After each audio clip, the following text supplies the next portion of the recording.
안녕하십니까. 이어서 경남 소식입니다. 특혜 논란을 빚고 있는 창원 SM타운의 심의 과정에서 허위 보고했다는 논란이 일고 있습니다.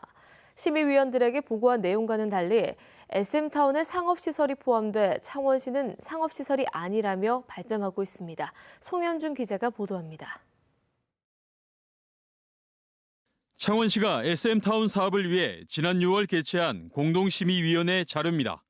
자료에는 1132세대 주상복합과 54세대 오피스텔을 지을 예정이라는 내용은 없습니다.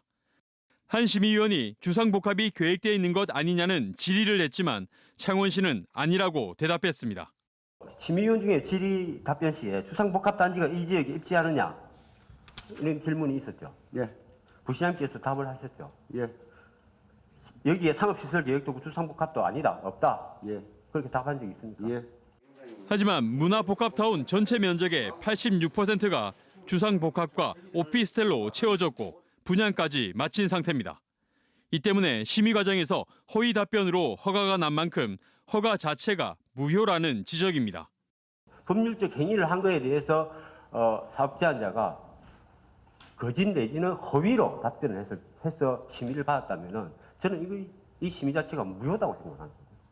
창원시는 주상복합 지하 1층과 지상 1층은 근린생활시설로 상업시설이 아니라고 주장합니다. 지금 허가 나 있는 이 부분이 저는 결코 주상복합 건물이라고 생각하지 않습니다. 이거는 아파트 1120세대 주민들의 지원시설입니다. 전문가들은 주상복합의 편의점이나 세탁소 등은 상업시설로 봐야 한다고 밝히고 있어 허가 효력에 대해 논란이 예상됩니다. KBS 뉴스 송현준입니다. 경상남도와 경남도 교육청을 포함한 내년도 경남의 예산은 11조 원이 넘습니다. 액수가 큰 만큼 꼼꼼히 따져봐야 하는데요. 하지만 전시성 사업이라며 올해 대폭 삭감됐던 예산까지도 무사 통과하는 등 삭감률은 1%도 되지 않았습니다. 진정은 기자의 보도입니다. 3억 원이 들어간 지난 8월 경상남도 광복절 기념 음악회. 올해 봄 추경 예산안 심사에서 경상남도가 전시성 행사라며 3억 원 가운데 2억 5천만 원을 삭감했지만 경상남도가 외부 협찬금으로 행사를 예정대로 치러 논란이 됐습니다. 경상남도가 광복절 음악회 사업비를 또다시 도의회에 제출했습니다. 내년도 사업비는 4억 원, 올해보다 1억 원 더 늘렸습니다. 이 예산은 한마디로 좀 말씀을 드리면 혹여나 좀 도의회를 이기려는 홍 지사의 오기는 아닌지 묻지 않을 수 없습니다. 논란이 된 광복절 기념 음악회를 포함해 도의회가 통과시킨 내년도 경상남도 예산안은 6조 9,500여억 원. 경상남도가 제출한 애초 예산 가운데 세입에서 40억 원을 삭감해 삭감률은 0.05%에 불과합니다. 지난해의 절반 수준입니다. 또 자기 지역구의 사업들에 대한 절실함을 피력을 또 많이 하셨기 때문에 총액에 대한 삭감률은 많지 않은 과정이 된 것 같습니다. 경남도 교육청의 내년도 예산안은 4조 4,700여억 원이 사실상 원안대로 통과됐습니다. 도의회가 중학생 체육복 지원금과 위안부 관련 사업비 등 97억 원을 삭감했지만 교육청이 예비비로 돌린 겁니다. 경남도의회가 두 기관이 제출한 내년도 예산안을 거의 원안 수준으로 통과시키면서 집행부의 거수기 역할을 했다는 비판이 일고 있습니다. KBS 뉴스 진정은입니다. 부동산 투자 사기에 신협 직원이 연루됐다는 의혹이 일어 경찰이 수사에 들어갔습니다. 진해경찰서는 최근 창원 진해에 있는 한 신협의 직원 2명이 부동산 투자자와 짜고 14억 원에 달하는 대출금을 가로챘다는 고소장이 접수돼 사실관계를 확인하고 있다고 밝혔습니다. 고소인은 피해 금액은 80억 원에 이른다고 주장하는 것으로 전해졌습니다. 서울중앙지검 공안 2부는 마산 하포구 이주영 의원을 도우려고 새누리당 대표 경선 때 운동원을 모집해 금품 1,300여만 원을 건넨 혐의로 새누리 중앙당의 문화관광위원장 56살 박모 씨와 지도위원 57살 김모 씨를 불구속 기소했습니다. 이에 대해 이 의원 측은 불법을 지시하거나 개입한 적이 없으며 전혀 모르는 일이라고 해명했습니다. 창원지법 제2형사부가 업자로부터 돈을 받은 혐의로 기소된 창원시청 공무원 55살 전모 씨의 항소를 기각하고 징역 1년, 벌금 4,800만 원, 추징금 2천만 원의 원심을 유지했습니다. 전 씨는 온천 인허가 업무를 담당하며 창원 북면의 온천개발조합장으로부터 1,800만 원을 받고 이자 없이 2천만 원을 빌린 혐의 등으로 구속 기소됐습니다. 지난 여름 학교 운동장 인조잔디와 우레탄에서 인체에 치명적인 중금속이 검출돼 논란이 일었는데요.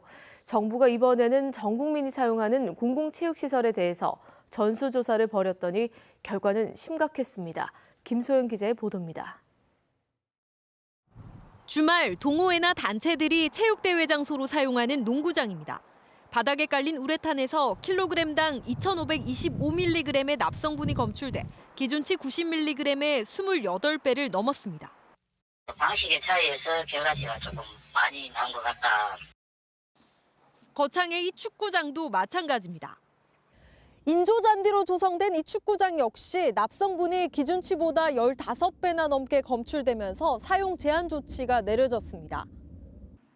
문화체육관광부와 각 지자체는 지난 6월부터 넉 달 동안 자치단체 공공체육시설에 대한 유해성 전수조사를 벌였습니다.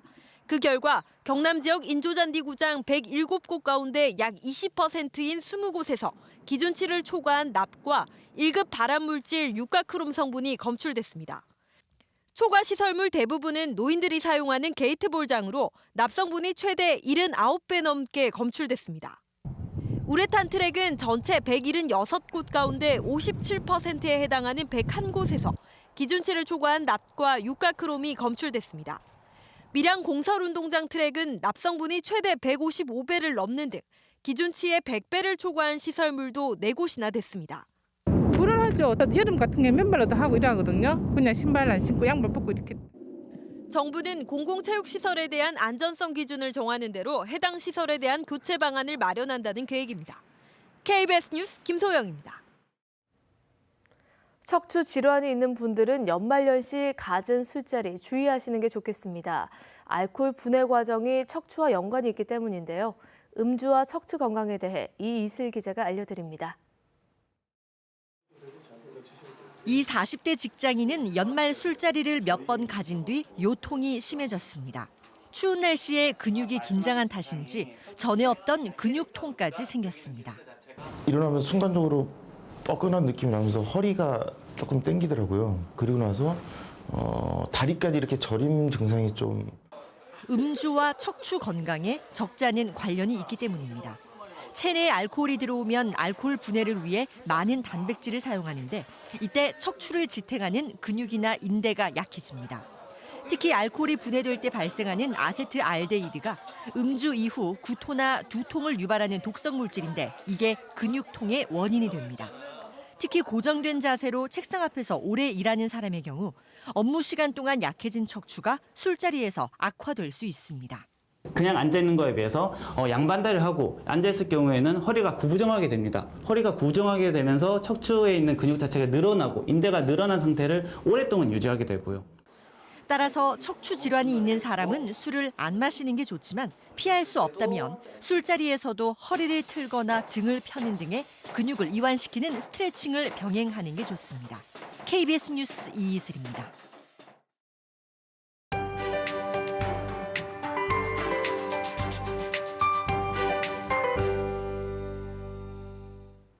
추위의 기세가 무척이나 매섭습니다. 밤사이 기온은 더 떨어졌고요. 사천이 영하 8도, 진주 영하 7도, 창원은 영하 4도 등 올겨울 최저 기온을 새로 쓰고 있습니다.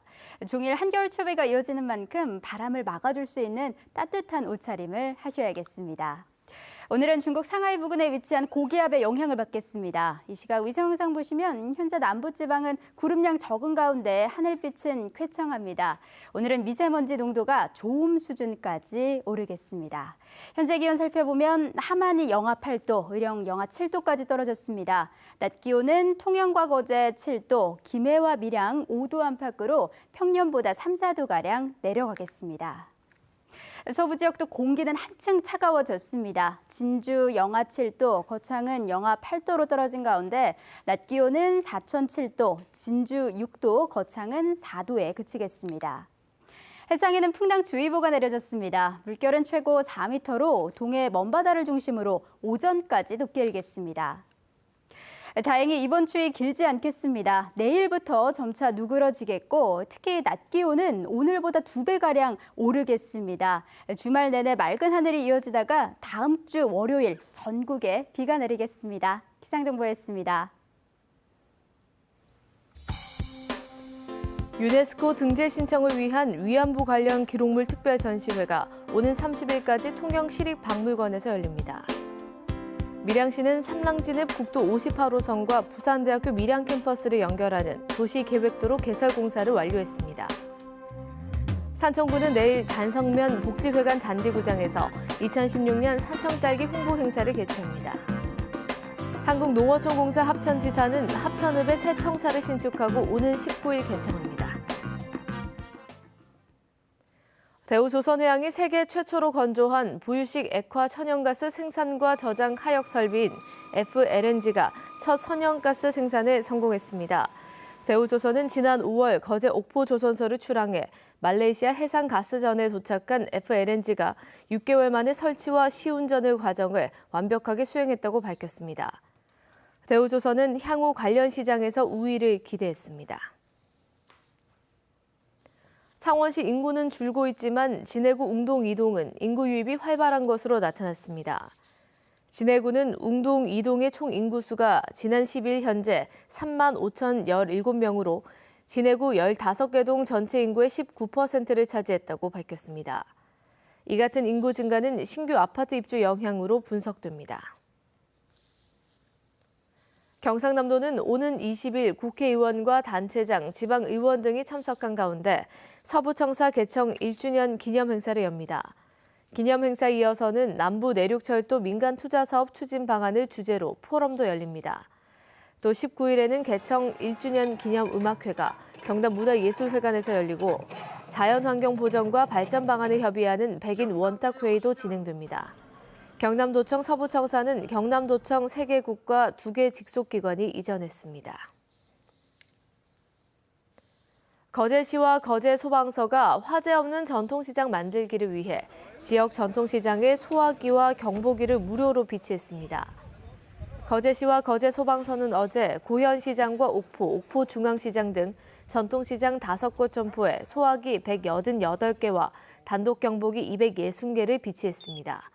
또 소방시설과 전기, 가스시설 안전점검을 하고 화재 예방 캠페인을 펼쳤습니다. 두산중공업이 청소년들의 진로 탐색을 돕기 위해 마련한 마이드림 청소년 진로체험단 수료식이 어제 두산중공업 창원공장에서 열렸습니다. 진로체험단에는 지난 8월부터 창원의 4개 중학교 학생 80여 명이 참여해 법조인과 수의사, 연극배우 등 다양한 직업군을 현장 체험해 왔습니다. 마이드림 청소년 진로체험단은 중학교 자유학기제에 맞춰 직업체험을 후원하는 프로그램입니다.